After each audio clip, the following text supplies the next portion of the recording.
ரட்சிக்கப்பட்டு 20 வருஷம் ஆச்சு, இன்னும் சண்டை போட்டு, இன்னும் வைராக்கியம், இன்னும் கசப்பு, இன்னும் பலவிதமான நிலைமைகள் இதோடு வாழ்ந்துக்கிட்டு நானும் போயிடுவேன்னு சொன்னால் எப்படி போக முடியும்?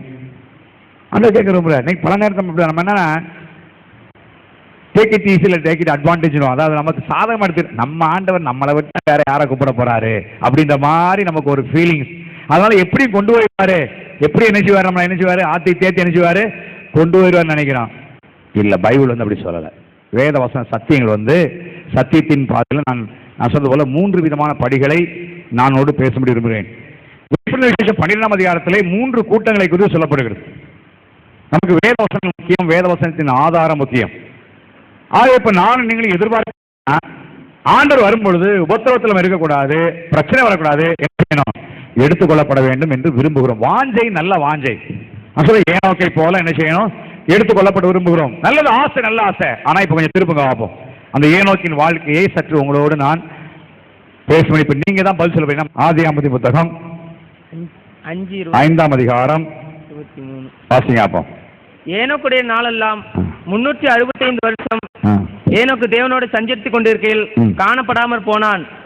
தேவன் அவனை எடுத்துக்கொண்டார். கவனிங்க, ஏனோக்கு தேவனோடு சஞ்சரித்துக் கொண்டிருக்கையில் அவனை செய்தானா? காணப்படாமல் போனான். காணப்படாமற் போனான்.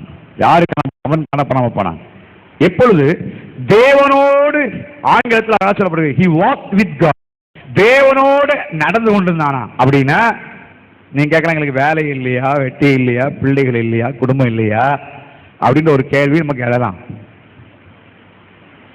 ஏனோக்கு இல்லாம இல்ல. வாசிங்க அப்போ. ஏனோக்கு 65 வயதான போது மெத்துசலாவை பெற்றான். ஏனோக்கு மெத்துசலாவை பெற்ற பின் 300 வருஷம் தேவனோடு சஞ்சரித்து 300 வருஷம் தேவனோடு சஞ்சரித்து குமாரரையும் குமாரத்திகளையும் பெற்றான். குமாரரையும் குமாரத்தையும் பெற்றான். அப்ப ஏனோக்கு என்ன இருந்திருக்கிறது? குடும்பம் இருந்திருக்கு. குடும்பம், பிள்ளைகள். ஆனா இன்னைக்கு இருக்கிற மாதிரி மிக்சி, வாஷிங் மிஷின் இதெல்லாம் இன்னைக்கு இல்லை. இன்னைக்கு இருக்கிற லகுவான காரியம், திடீர் இட்லி இதெல்லாம் இன்னைக்கு கிடையாது. ரொம்ப கஷ்டம்.